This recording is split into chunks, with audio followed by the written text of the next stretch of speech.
The rising cost of living is going to be one of the big issues people care about when they go to the ballot in June. We did a poll of people across Europe, and 2/3 of them said that tackling rising prices needs to be a priority for the EU. You've got energy prices rising by 40%. 1 in 3 Europeans have said they wouldn't be able to pay for an unexpected bill. They're really feeling the pinch. So when the EU thinks about its energy policy, its climate change policy, they're really going to have to think about how that's going to impact on people's pockets.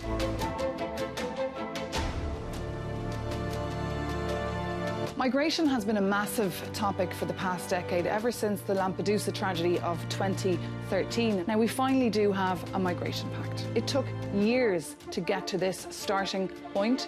It's perfectly imperfect. Nobody likes it. For the left, it's too right. For the right, it's too left. But it's a starting point. And of course, the next mandate will be very much occupied by looking into how member states transpose that into law and how it works then on the ground. We need migration. We need managed migration. Europe is getting very old, very fast. And many would point out to the Ukrainian case that we can very much manage asylum seekers, those who are in need of protection. Well, defence will be certainly one of those issues that will be front and centre of the mandate of the next Commission and the next European Parliament, not least because of the full-scale Russian invasion of Ukraine.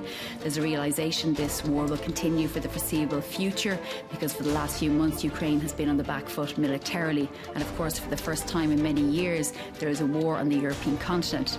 But there's also an acknowledgement that Ukraine may not be the only conflict the world will be facing in the coming years, and the EU and Europe feels it needs to stand on its own 2 feet when it comes to its defence and security, and not always rely on the United States.